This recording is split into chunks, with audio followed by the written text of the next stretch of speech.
everyone, Phil here for KO Gaming, and welcome to the Hateful Truth Rebooted, where I give you maximum truth and minimum bullshit regarding the latest video game releases. The subject of today's review is near and dear to my heart, being that I have played the Street Fighter line of games for 25 years. Both on a casual and a professional level, I can see from both sides of the fence, and I really feel that going through this game and reviewing its positives and negatives are going to give you a unique take that other people may not be able to relay because they don't have the level of experience that I have. Street Fighter V has been one of the most dividing and controversial fighting game launches in history.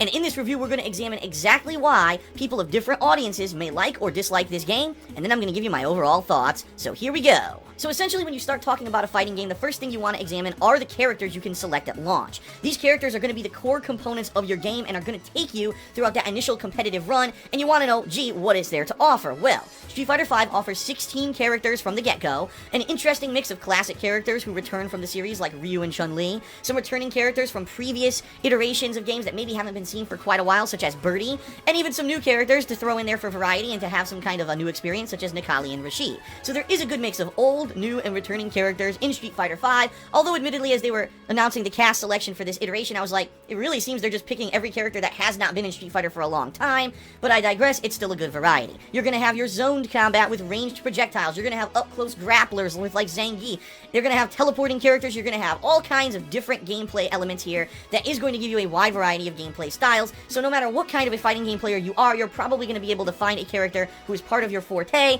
and you're going to be able to focus in on a certain kind of gameplay from the initial get-go, and that's a good thing. I've played a lot of these games where unfortunately only one kind of character really dominates. After playing this game for at least a week, I can tell you there's going to be enough variety, at least in the initial few months of gameplay, that you can play with any character and at least get some enjoyment out of it, maybe with Zangief being the exception because he really doesn't have many tools against ranged characters at this point, but I digress.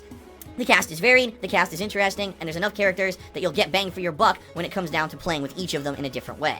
Now, in addition to the launch roster of 16 fighters, there's also going to be a series of DLC characters released over the course of 2016 that can be obtained for free, or you could buy a season pass for $30 and get them all initially. The way this is supposedly going to work is you can earn in-game fight money to unlock each of these DLC characters without spending a dime, the issue here being each character is supposedly going to cost 100,000 fight points. Now, you can earn fight points through various methods, such as defeating the survivor mode on different levels of difficulty, or completing the story mode for each character.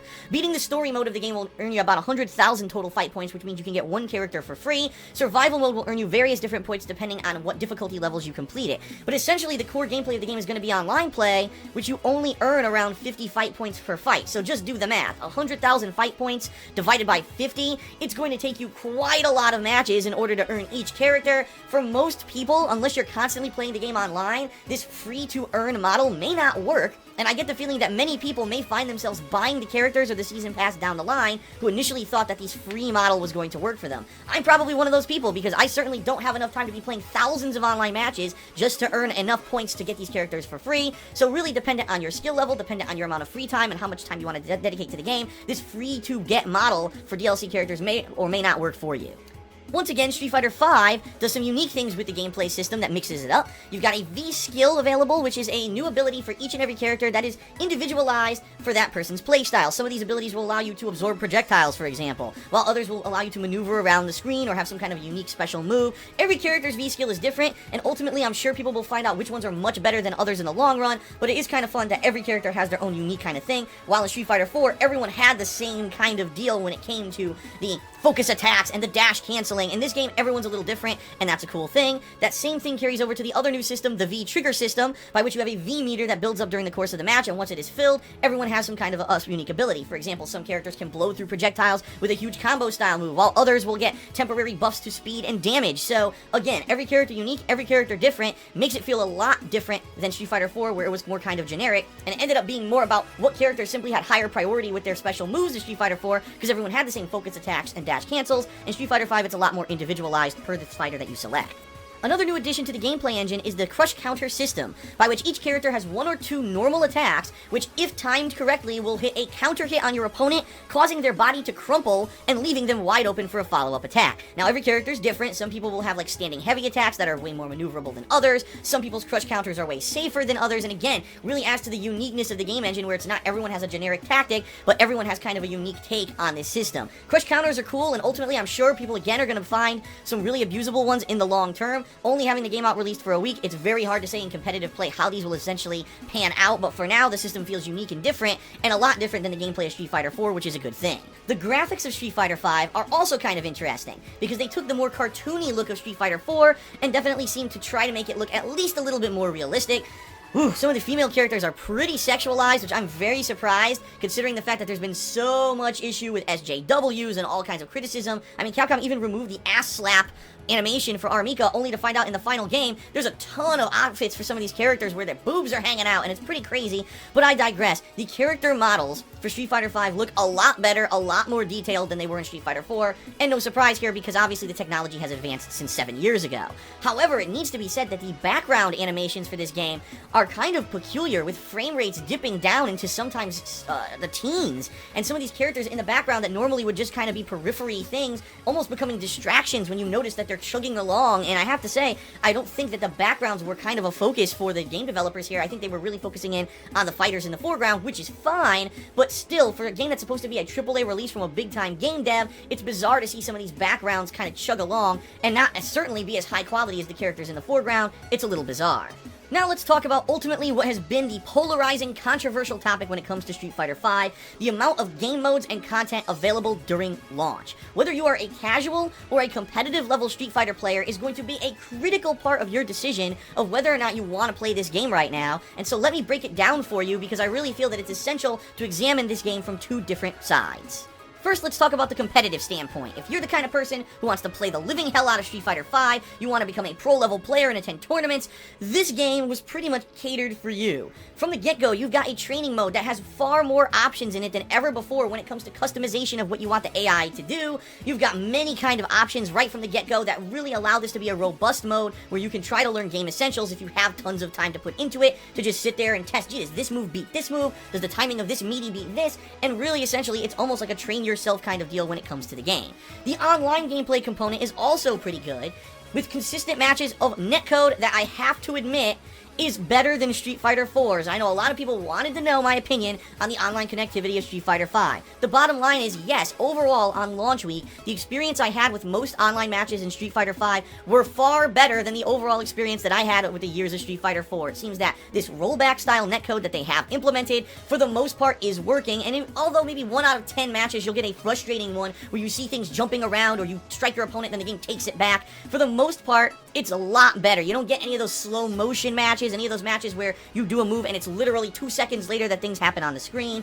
And this kind of online environment is one in which you are going to learn a lot better for a competitive style of gameplay than that one from Street Fighter 4 was. So, ultimately, if you are a competitive player, yeah, you're gonna like Street Fighter 5 because of the robust training mode and because of the fact that the online gameplay is essentially a lot better than Street Fighter 4's was.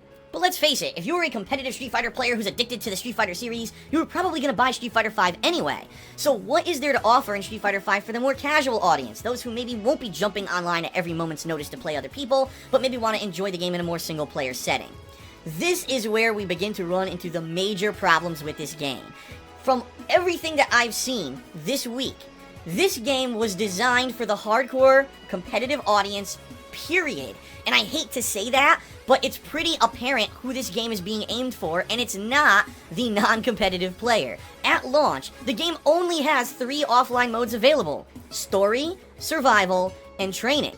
Now, training mode is nice to mess around and maybe learn a combo or two, but if you're not going to sit there for hours on end programming the AI dummy with setups, you probably don't care about that. You want to know what else is available. Well, you've got a story mode where each of the 16 characters will play a series of anywhere from 2 to 4 one-round matches against almost insanely stupid computer AI that will never press a button and barely block. I mean, it's laughably easy how easy the fights are in the story mode. In addition, the cutscenes in story mode are all just single frames of hand-drawn art. There's no actual cutscenes that are rendered here, and everything in story mode screams kind of last-minute slapped together, almost no effort put into it, and this mode is actually being strongly criticized and laughed at by most people who play the game, saying, what happened here? This is not a formal story, and compared to other fighting games that have been released recently, like Mortal Kombat 10 just last year, the lack of a proper story mode is a huge thing that's missing at launch. The only other offline mode available is survival mode. What you do is select a character of your choice and a difficulty of your choice, and then you're going to fight a gauntlet of AI-controlled enemies in single-round fights. Now, the difficulty of these fights depends on the difficulty that you chose initially, and also the length of the survival mode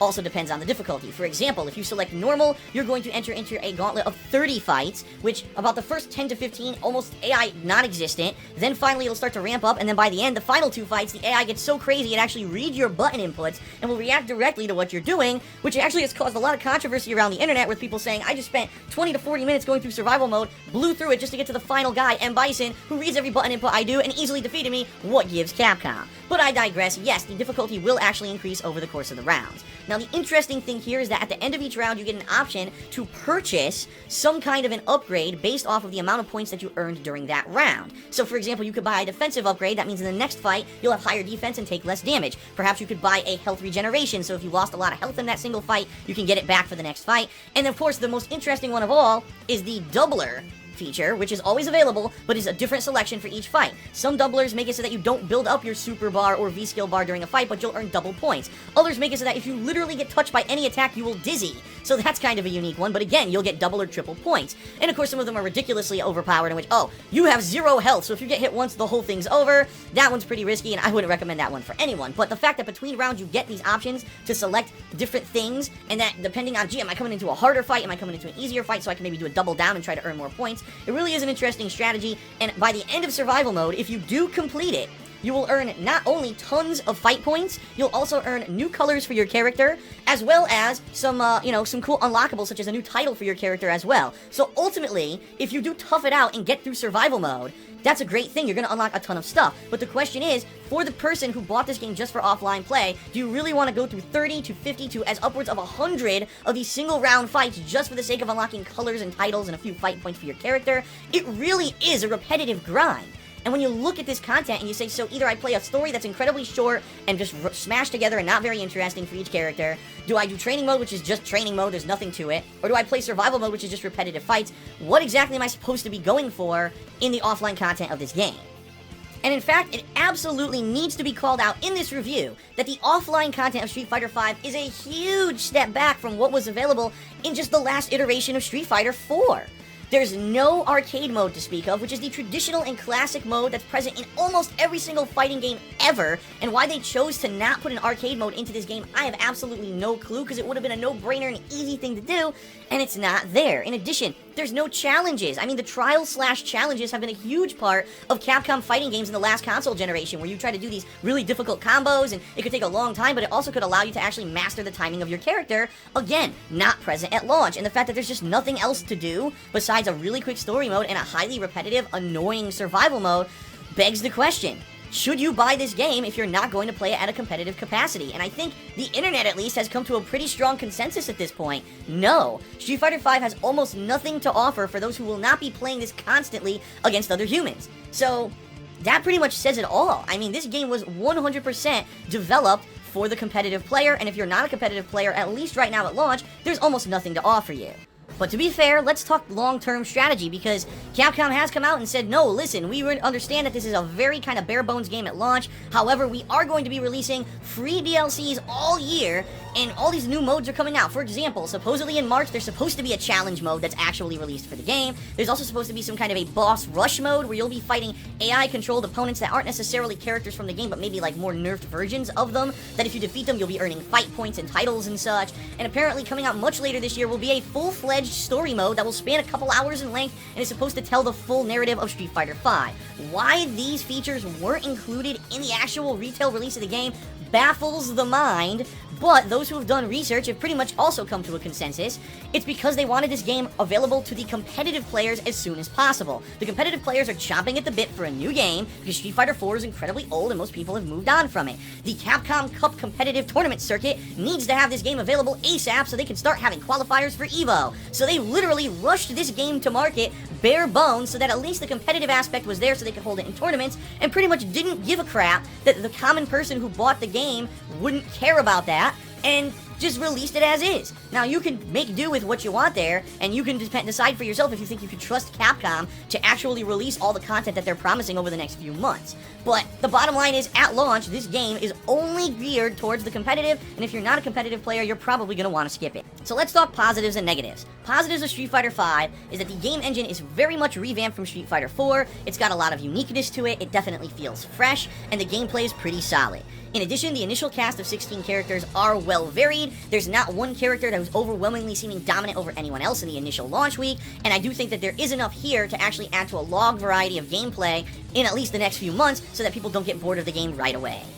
When it comes to the graphical design of Street Fighter V, I definitely like where they're going with this. They tried to make it a lot more realistic than Street Fighter IV was. The character models are a lot more detailed and less cartoony. The frame rate is pretty consistent during combat, and so graphically, I have to give a thumbs up to at least the characters in the foreground of Street Fighter V. They look and move great. Also, for the competitive player, this game has a lot of awesome features, including a well-redesigned training mode that's way more robust than those in previous Street Fighter games, and online gameplay with much better netcode than Street Fighter IV. So if you're a competitive player, this is probably going to be your cup of tea.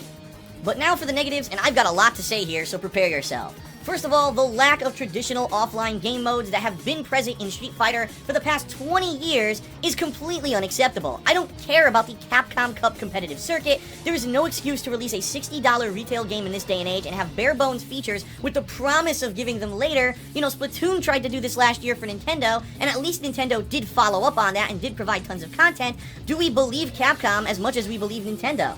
I don't know, and the bottom line is, for the casual player who doesn't care about the competitive aspect of the game, there's nothing really here for you, and I feel bad for anyone who rushed out to buy the game just to find out that these offline features are bare bones. It's unacceptable, it's disgraceful, it's disrespectful, and it pretty much is disappointing for those of us who've been such longtime fans of the Street Fighter franchise.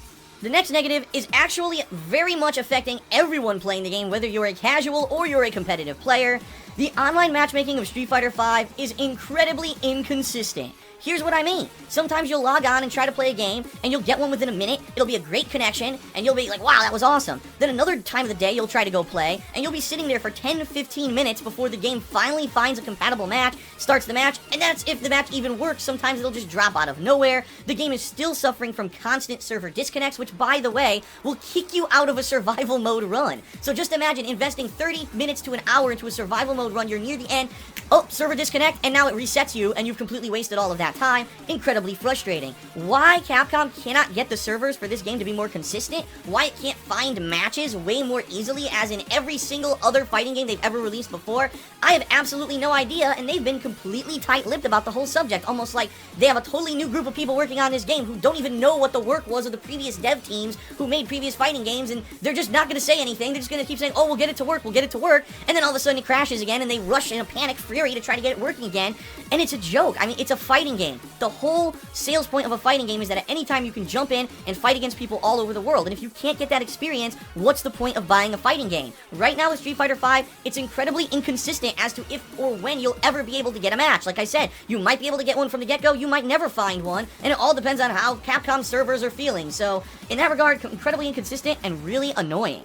In fact, it needs to be said that right now, this very moment that I'm recording this review, I'm unable to play Street Fighter V online, even though I originally had planned to do so during this time period. Why? Because Capcom is doing server maintenance in the middle of the day, which is actually a prime time for Americans to be playing this game online. Now, can you tell me, I challenge you to tell me, another fighting game, AAA game released in the past decade, which did server maintenance in the middle of the day, and did not allow people to play their game during launch week. I mean, it's unheard of. I mean, when you think server maintenance, you think MMOs. You think games that have hundreds to thousands of players on them. Not games where it's a one-on-one matchup. And the fact that they have to do necessary server maintenance within launch week of a major fighting game tells me they're doing something wrong. They have an essential design component of their matchmaking server system that is not good enough for a game like this. Ultimately, what do I think of Street Fighter V?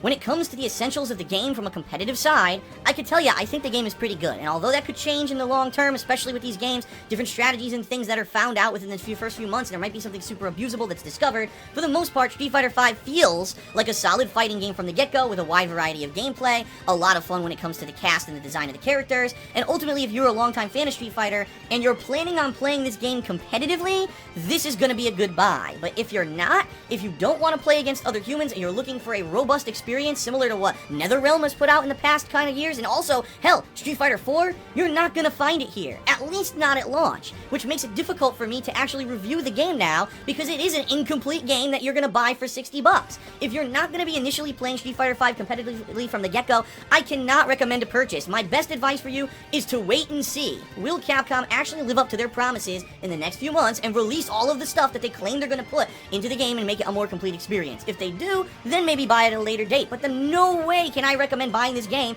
unless you're gonna be sitting there playing against people online and playing against your friends locally, especially if you're gonna be practicing for tournaments, then maybe you'll want it. But outside of that, I just simply cannot recommend a purchase of this game. And so ultimately, when it comes to my score for Street Fighter V, I have to base it off of what's available now. I can't say, oh, well, they may do this, or they may fix the servers, or they may give you this game mode in the future. I have to review it based off of what is available at launch, which is sad because I love Street Fighter, but I have to be honest. Now, what I'm going to do is give you a review score as of right now, and then in several months' time, let's say maybe May or June, when supposedly all the game modes have finally been released for Street Fighter V, I'm going to re-examine the game and give you an updated opinion on it, similar to what I did with Splatoon last year. But for now, at launch, with the features available, with the issues with the online connectivity, the best possible score I could give Street Fighter V is a 6 out of 10. And let me tell you, I actually have a hard time giving it a 6 out of 10. The only reason I'm giving it a 6 out of 10 is because I do feel that the core gameplay mechanics are great. They're well developed. V-skills and V-trigger are a lot better, in my opinion, than the focus attacks and dash cancels that were present in Street Fighter 4. And I think ultimately this game engine can succeed with the crush counters and such, and I really like the feel of the game. That's the only reason I'm even giving it that high of a score, because the bottom line is, with the no content of offline players that's available here at launch, the fact the online matchmaking barely works, the server maintenance, the troubles they're having, this game does not deserve your hard-earned dollar unless you're a competitive player. 6 out of 10 for Street Fighter V, at least at launch, but I will be giving it an amended score later in the year.